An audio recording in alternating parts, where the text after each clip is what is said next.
Deal YouTube. It's your boy, Young. Not much here, man. I ain't really much of a vlogger. Shit, I ain't much of a talker. I'm gonna try to give y'all a little game. At least what I call this game, what I know, what works for me. You can see I'm sitting in a little day cab, got a little day cab action going on.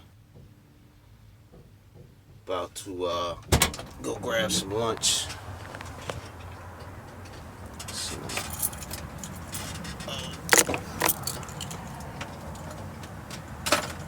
But anyway, day in the life of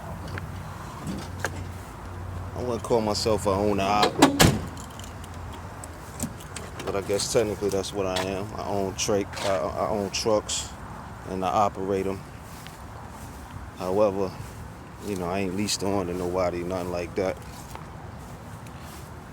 I got my own authority. I do my own thing. I got my own employees. I do alright with life. Anyway, I wanted to talk about a thing that was on my mind, a thing I couldn't understand. Never could understand why some people, they put in the time, the energy to, risk it all, go out here and buy equipment, go out there, spend their hard-earned money on a truck, whether it's a, fancy truck they spend 6 figures on, or a used truck that they spend 10 grand on, But if you're gonna take the risk, I never understood, or, that's the best way to put it. I can't understand why some people think it's cool if you're gonna buy the truck to actually lease it on to somewhere versus, getting your own authority, you know what I mean? And that's pretty much what I wanted to talk about. Is I know all the pros to getting your own authority because, hey, I have my own authority, I just don't know the pros into, leasing on with somebody else. Because at the end of the day, as you can see, I done jumped in my car, man. Like I say, I'm about to go grab some lunch. But at the end of the day, you are assuming all the risk, man. You buy your truck, you're making money with your truck now, which means that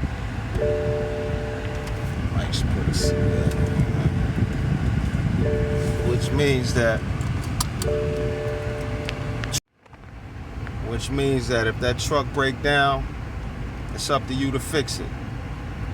You need fuel in your truck, it's up to you to put fuel in it. Tires, oil change, etc.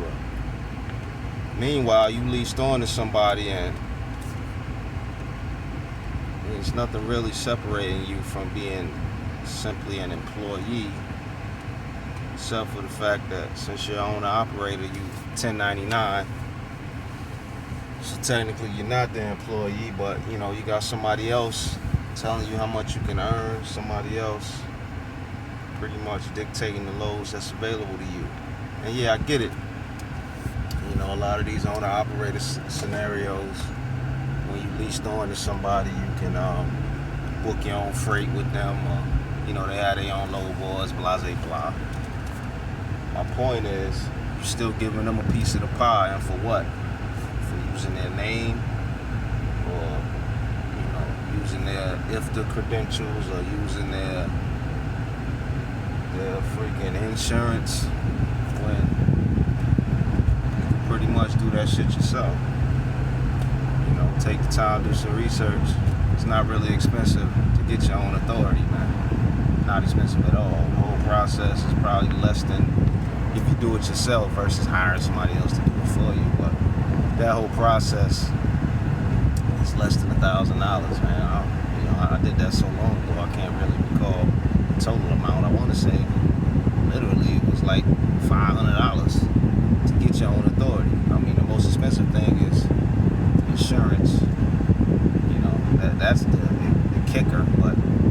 as far as the actual applying for your authority and your DOT number, all that part is only less than $500. What gets expensive is, alright, you obviously gotta go buy a truck. But hey, if you leased on to somebody, you already got a truck, correct? So the expensive part will be getting your own insurance, your cargo liability insurance.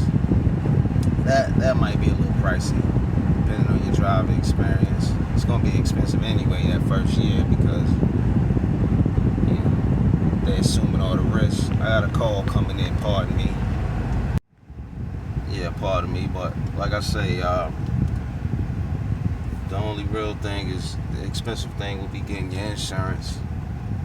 And once you get that popping, that's pretty much it. And you assuming all the same risks that you assume anyway as an owner-operator leased on to somebody.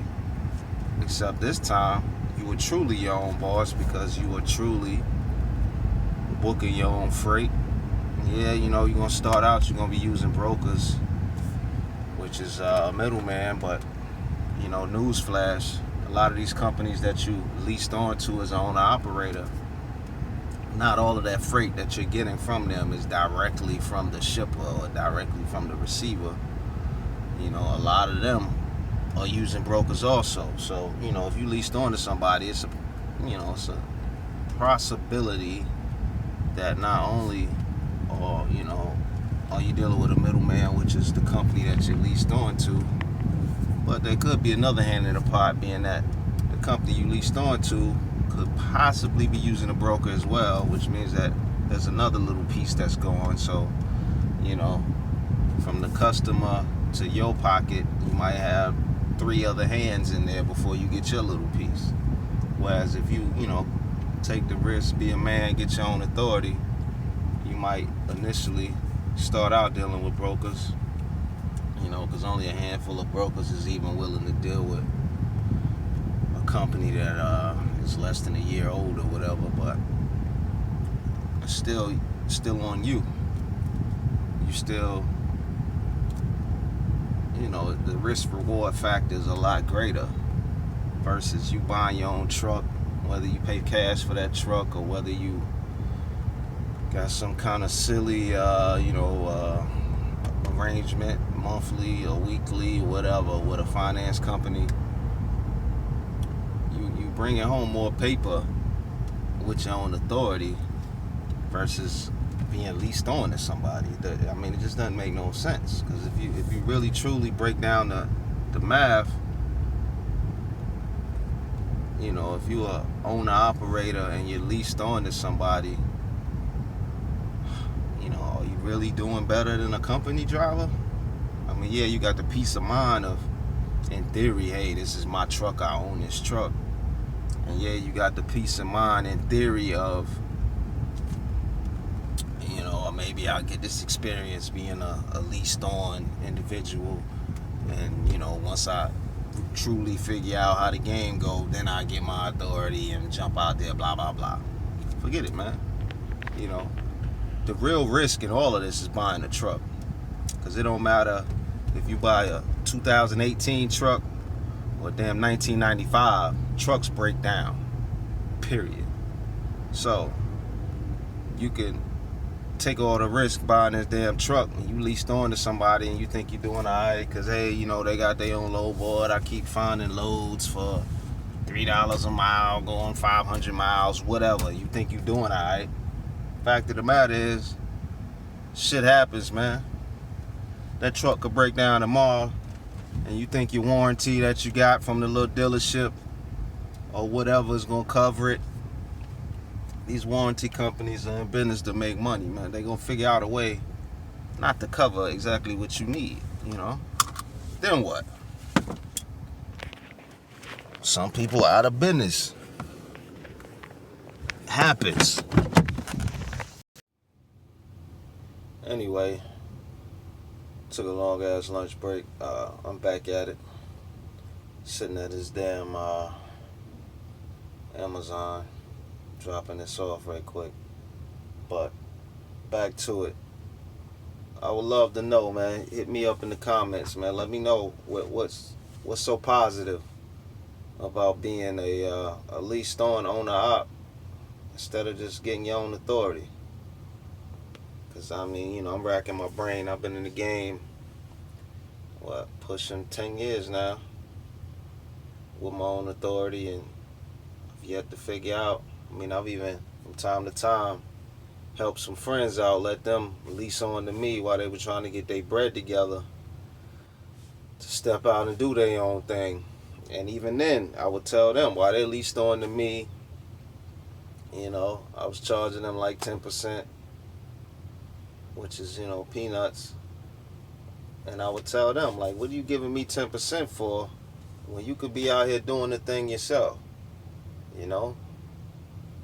People just scared. People scared of responsibility, I suppose. People scared of what they think is a lot of paperwork.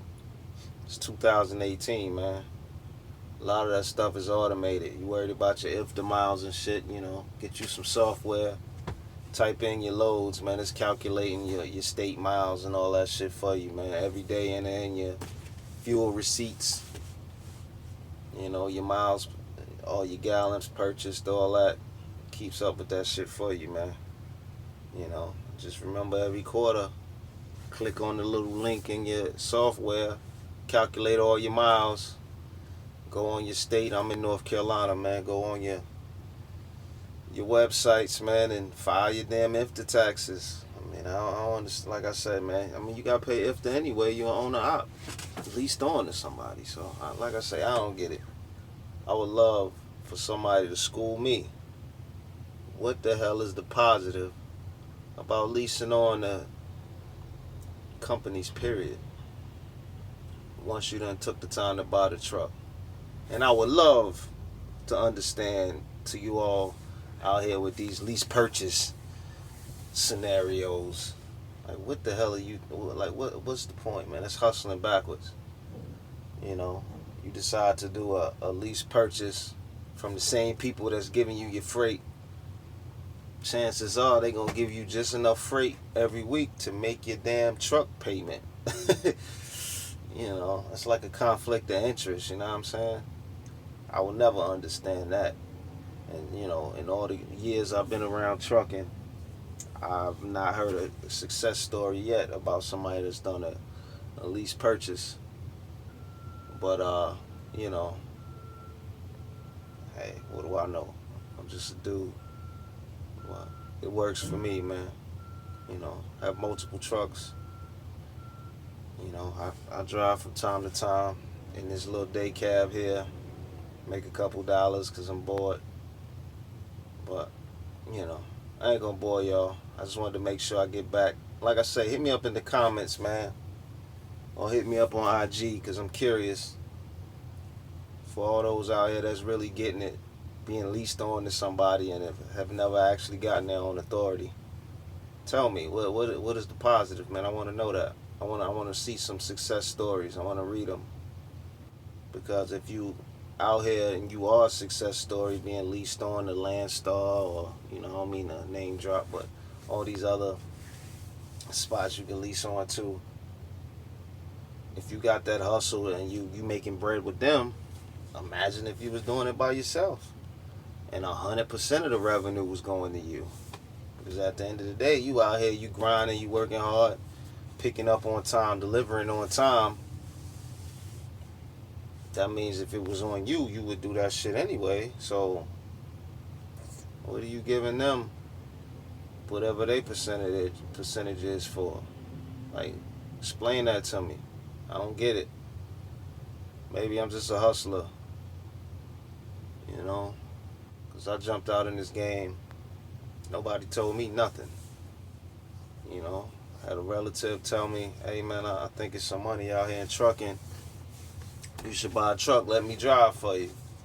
And I was like, oh, word, let me look into that. And I messed around. I put me and him through CDL school, because the last thing I was going to do was buy something and, I always have to rely on somebody else if, things didn't go right. Because when I initially got into trucking, it was never ever my goal to actually drive a truck. I'm not a truck driver. I went to school for accounting, you understand? I'm good with numbers, I'm good with math. you know. But anyway, I spent them few weeks in a trucking school, got my CDL, went out and bought 2 trucks, put him in it, put a partner that we met when we was in trucking school, put them 2 in it, and that's what it was, you know. Started out with 2 trucks, now I got 11. But that's neither here nor there. Like I say, man, hit me up, school me, man. I know somebody out here that can school me, and let me know how silly I am for thinking an authority is better than, being an owner operator out here. You heard? 1.